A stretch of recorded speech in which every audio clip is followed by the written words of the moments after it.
Gospel according to John, beginning in chapter 17, LSV. These things Jesus spoke, and lifted up his eyes to the sky, and said, Father, the hour has come, and glorify your Son, that your Son may also glorify you, according as you gave to him authority over all flesh, that all you have given to him, he may give to them continuous life. And this is continuous life, that they may know you, the only true God, and him whom you sent, Jesus Christ. I glorified you on the earth, having completed the work that you have given me that I should do.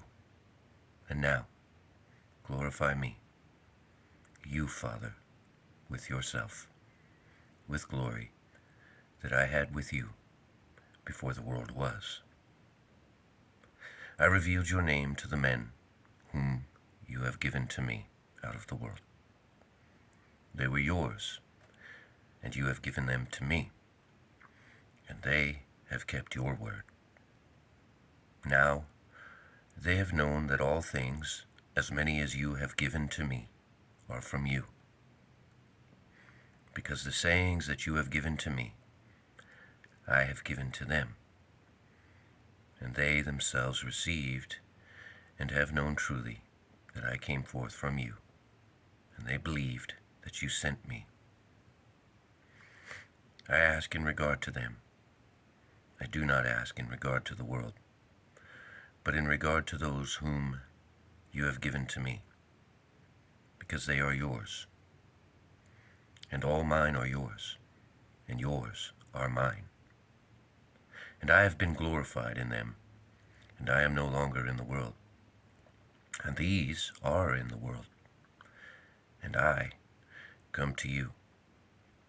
Holy Father, keep them in your name, whom you have given to me, that they may be one, as we are one.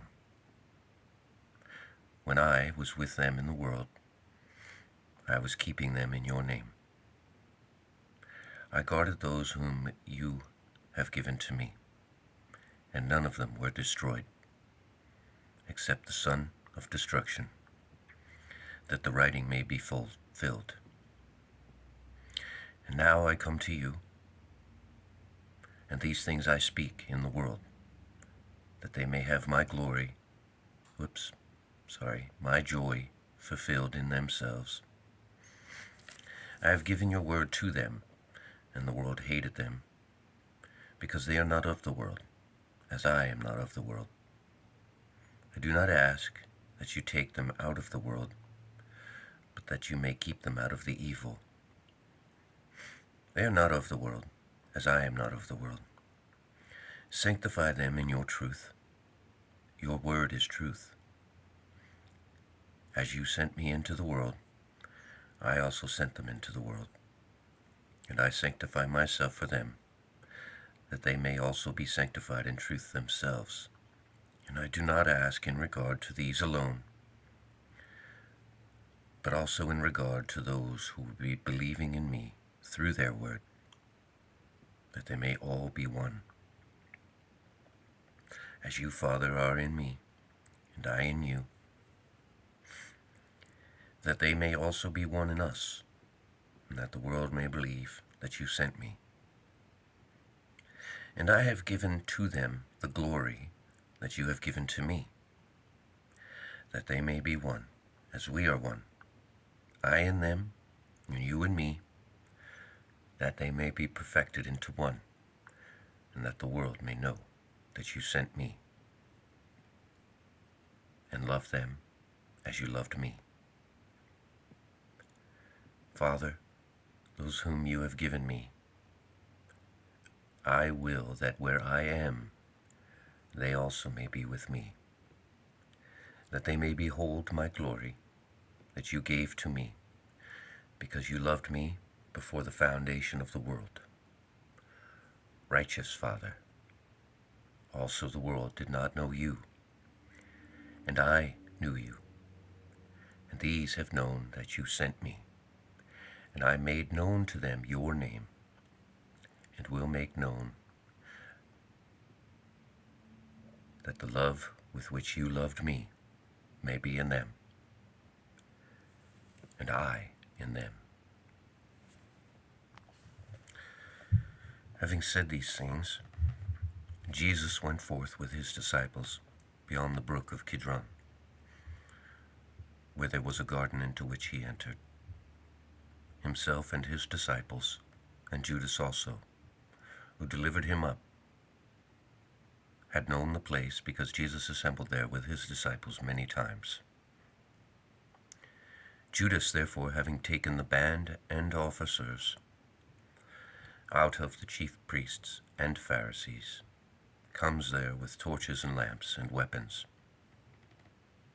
Jesus, therefore, knowing all things that are coming on him, having gone forth, said to them, Whom do you seek?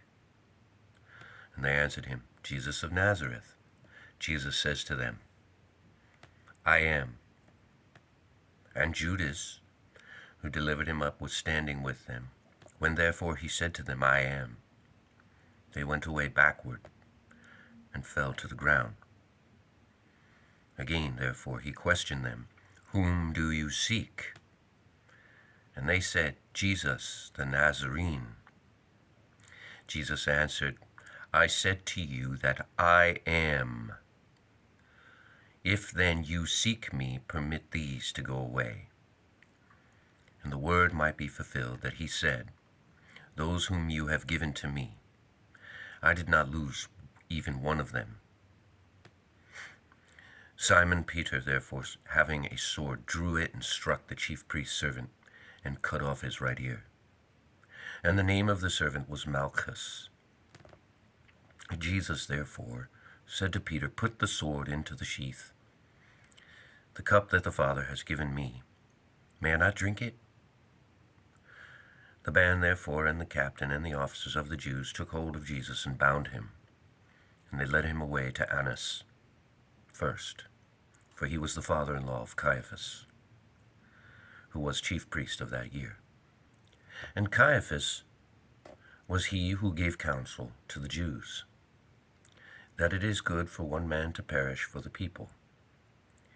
And following Jesus was Simon Peter, and the other disciples, and that disciple was known to the chief priest, and he entered with Jesus into the hall of the chief priest. And Peter was standing at the door outside. Therefore the other disciple, who was known to the chief priest, went forth, and he spoke to the doorkeeper, and he brought in Peter. Then the maid, the doorkeeper, says to Peter, Are you also of the disciples of this man? And he says, I am not. And the servants and the officers were standing, having made a fire of coals, because it was cold, and they were warming themselves, and Peter was standing with them and warming himself. The chief priests therefore questioned Jesus concerning his disciples, and concerning his teaching. Jesus answered him, I spoke freely to the world. I always taught in the synagogue and in the temple, where the Jews always come together, and I spoke nothing in secret. Why do you question me? Question those having heard what I spoke to them. Behold, these have known what I said. And he, having said these things, one of the officers standing by gave Jesus a slap, saying, Thus do you answer the chief priest. Jesus answered him, If I spoke ill, testify concerning the ill, and if well, why do you strike me? Annas then sent him bound to Caiaphas, the chief priest. And Simon Peter was standing and warming himself. And then they said to him, Are you also of his disciples? And he denied and said, I am not. One of the servants of the chief priest, being a relative of him, whose ear Peter cut off, says, Did I not see you in the garden with him? And again, therefore, Peter denied, And immediately a rooster crowed. They led therefore Jesus from Caiaphas into the praetorium. And it was early, and they themselves did not enter the praetorium, that they might not be defiled, but that they might eat the Passover. Pilate therefore went forth to them and said, What accusation do you bring against this man? They answered and said to him, If he were not doing evil, we had not delivered him to you. Pilate therefore said to them, Take him, you, and judge him according to your law. The Jews therefore said to him, It is not lawful for us to put anyone to death, that the word of Jesus might be fulfilled, which he said, signifying by what death he was about to die. Pilate therefore entered into the praetorium again, and called Jesus, and said to him, You are the king of the Jews? Jesus answered him, Do you say this from yourself? Or did others say it to you about me? And Pilate answered, Am I a Jew? Your nation and the chief priests delivered you up to me. What did you do? Jesus answered, My kingdom is not of this world. If my kingdom were of this world, my officers had struggled that I might not be delivered up to the Jews. But now my kingdom is not from here. Pilate therefore said to him, Are you then a king? And Jesus answered, You say it, because I am a king. I have been born for this, and I have come into this world for this, that I may testify to the truth. Everyone who is of the truth hears my voice. Pilate says to him, What is truth? And having said this again, he went forth to the Jews and says to them, I find no fault in him. And you have a custom that I will release to you one in the Passover. Do you determine, therefore, that I will release to you the King of the Jews? Therefore they all cried out again, saying, Not this one, but Barabbas. And Barabbas was a robber. Then therefore Pilate took Jesus and scourged him. And the soldiers, having plaited a garland of thorns, placed it on his head, and they cast a purple garment around him, and said, Hail, King of the Jews! And they were giving him slaps. Pilate therefore went forth outside, and says to them, Behold, I bring him to you outside, that you may know that I find no fault in him. Jesus therefore came forth outside, bearing the thorny garland and the purple garment. And he says to them, Behold the man. When therefore the chief priests and the officers saw him, they cried out, saying, Crucify, crucify. Pilate says to them, Take him yourselves and crucify, for I find no fault in him. The Jews answered him, We have a law, and according to our law he ought to die, for he made himself Son of God. When therefore Pilate heard this word, he was more afraid, and entered again into the praetorium, says to Jesus, Where are you from? And Jesus gave him no answer. Pilate therefore says to him, Do you not speak to me? Have you not known that I have authority to crucify you, and I have authority to release you? Jesus answered, You would have no authority against me if it were not having been given to you from above. Because of this, he who is delivering me up to you has greater sin. From this time, Pilate was seeking to release him, and the Jews were crying out, saying, If you may release this one, you are not a friend of Caesar. Everyone making himself a king speaks against Caesar.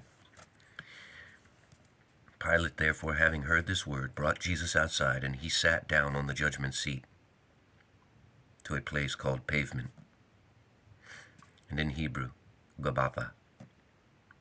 And it was the preparation of the Passover, and as it were the 6th hour, he began, and he says to the Jews, Behold, your king.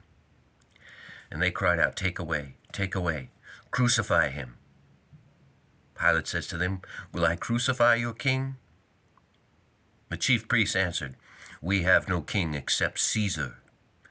Then therefore he delivered him up to them, and he may be crucified, that he may be crucified. And they took Jesus and led him away. And carrying his cross, he went forth to the place called Place of the Skull, which is called in Hebrew Golgotha, where they crucified him, and with him 2 others, on this side and on that side, but Jesus in the middle. And Pilate also wrote a title and put it on the cross, and it was written, Jesus, the Nazarene, the King of the Jews. Therefore, many of the Jews read this title, because the place was near to the city where Jesus was crucified. And it was having been written in Hebrew, in Greek, in Latin. The chief priests of the Jews therefore said to Pilate, do not write the King of the Jews, but that this one said, I am the King of the Jews. Pilate answered, what have I written? I have written. The soldiers therefore, when they crucified Jesus, took his garments and made 4 parts, to each soldier a part also, the coat, and the coat was seamless from the top, woven throughout. They said therefore to one another, we may not tear it, but cast a lot for it, whose it will be, that the writing may be fulfilled, that is saying, they divided my garments to themselves, and they cast a lot for my clothing. The soldiers therefore indeed did these things, and there stood by the cross of Jesus his mother, and his mother's sister, Mary of Cleopas, and Mary the Magdalene. Jesus therefore, having seen his mother and the disciple standing by, whom he was loving, he says to his mother, woman, behold your son. Afterward he says to the disciple, behold your mother. And from that hour the disciple took her to his own home. After this, Jesus, knowing that all things have now been accomplished, that the writing may be fulfilled, says, I thirst. A vessel therefore was placed full of vinegar, and having filled a sponge with vinegar, and having put it around a hyssop stalk, they put it to his mouth. And when therefore Jesus received the vinegar, he said, it has been accomplished. And having bowed the head, gave up his spirit. The Jews therefore, that the bodies might not remain on the cross on the Sabbath, since it was the preparation for the Sabbath day, and that Sabbath day was a great one, asked of Pilate that their legs may be broken, and they are taken away. The soldiers therefore came, and indeed broke the legs of the first, and of the other who was crucified with him. And having come to Jesus, when they saw him already having been dead, they did not break his legs, but one of the soldiers pierced his side with a spear, and there immediately came forth blood and water. And he who has seen has testified, and his testimony is true, and that the one may know that he speaks true things, that you also may believe. For these things came to pass, that the writing may be fulfilled. A bone of him will not be broken. And again another writing says, they will look to him whom they pierced. And after these things, Joseph of Arimathea, being a disciple of Jesus, but concealed through the fear of the Jews, asked of Pilate that he may take away the body of Jesus. And Pilate gave leave. He came therefore and took away the body of Jesus. And Nicodemus also came, who came to Jesus by night at the first, carrying a mixture of myrrh and aloes, as it were, 100 pounds. Therefore they took the body of Jesus, and bound it with linen cloths, and with the spices, according as it was the custom of the Jews to prepare for burial. And there was given, in the place where he was crucified, and a new tomb in the garden, in which no one was yet laid. Therefore, because the tomb was near, there they laid Jesus, because of the preparation of the Jews.